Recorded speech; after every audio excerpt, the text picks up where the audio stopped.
Souffle nouveau, une vie portée par les 7 dons de l'Esprit Saint. Quatrième don, le don de force. Il succède naturellement au don de science, car il ne suffit pas de connaître ce qu'il convient de faire et d'éviter pour être saint, il faut encore passer à l'acte, le mettre en pratique. D'ailleurs, Jésus est clair dans l'évangile de Matthieu.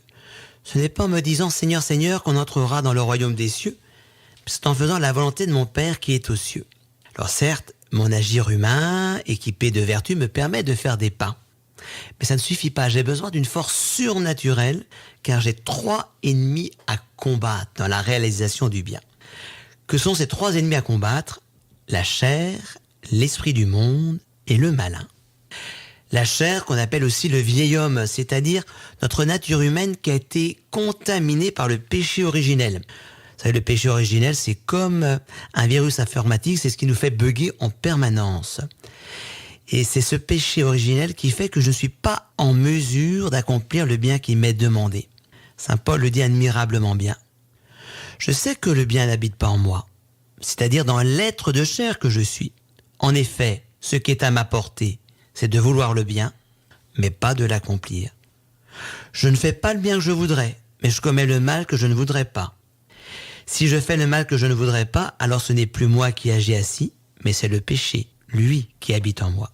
Moi qui voudrais faire le bien, je constate donc en moi cette loi, ce qui est à ma portée, c'est le mal.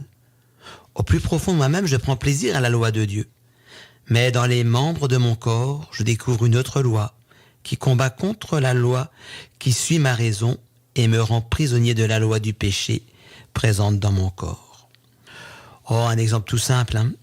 Vous avez le désir de la patience et c'est l'agacement qui surgit en vous, malgré vous. Comme s'il y avait une part de vous-même qui échappait à votre volonté.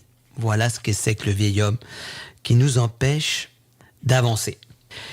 Et cette loi de péché qui est en nous, eh bien fait que ça nous détourne du bien et que ça nous rend même fuyants. C'est bien plus facile d'aller bricoler que d'avoir une conversation avec son adolescent. Bien plus facile spontanément de mentir pour se sortir d'une situation que d'être dans la vérité. Plus facile de se taire que de faire valoir la vérité.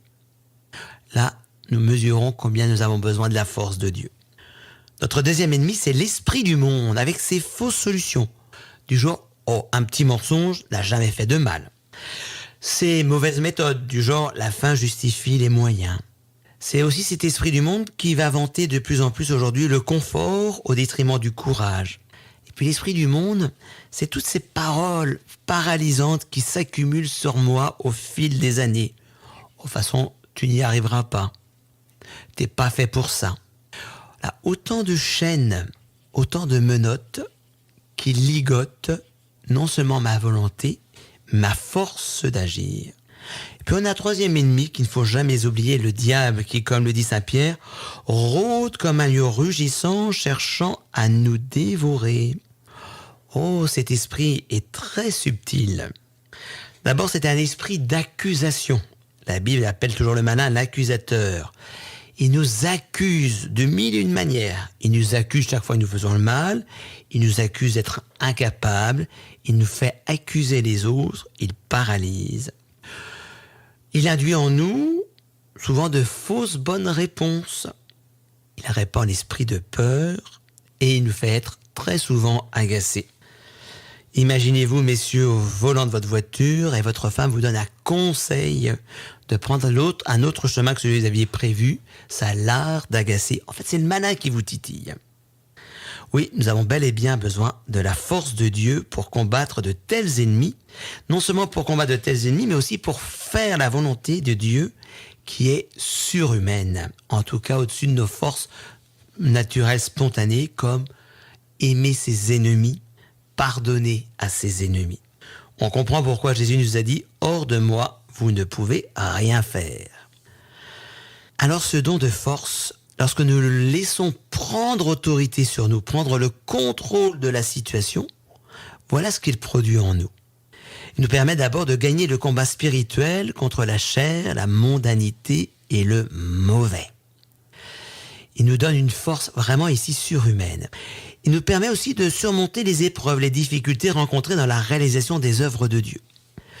Je me souviens d'avoir donné il y a quelques années un parcours de formation quand j'étais curé à Laval.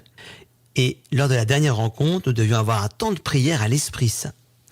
Pour cela, on devait récupérer dans un petit local des livrets. Jamais la porte de ce local n'a voulu s'ouvrir. Aucune clé n'a fonctionné.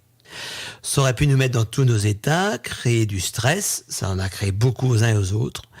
Et là, après avoir prié l'Esprit Saint, j'ai senti vraiment sa force me remplir et nous avons pu refaire ce temps de prière à l'Esprit Saint sans les livrets prévus. Et dès la fin de ce temps de prière, la porte de ce local a bien voulu s'ouvrir. Voilà, on a bien besoin à ce moment-là d'une force surpuissante. Le don de force, c'est ce qui nous permet aussi de nous débarrasser de tous nos mécanismes paralysants, de tout sentiment de sous-estime de soi, de tout découragement. Ce don de force nous permet de rester dans la tranquillité. Et puis, il nous donne aussi une parole qui fait autorité. Je me souviens il y a quelques jours d'une conversation entre plusieurs chrétiens qui allaient déraper sur ces sujets sur lesquels les chrétiens peuvent aimer parfois se batailler. Et je ne savais pas quoi dire pour faire cesser. Et tout d'un coup, une parole est sortie de ma bouche et ça a clos net la conversation. Notez bien que ce don de force, il demande votre participation. Imaginez, vous avez décidé de prier plus tôt le matin. C'est à vous de régler le réveil plus tôt, il n'y a pas le choix. Mais une fois que vous aurez fait cette part, Dieu vous donnera la force et l'énergie de vous lever le matin lorsque le réveil sonnera. Voilà, la force de Dieu qui décuple notre propre force. Ce don de force, on a besoin, par exemple, pour porter une invitation à un parcours alpha, pour ne pas succomber à une conversation mondaine. Ce don de force, il est si essentiel que saint Paul va affirmer « Je puis tout en celui qui me rend fort. Je puis tout. » Souffle nouveau, une vie portée par les 7 dons de l'Esprit Saint.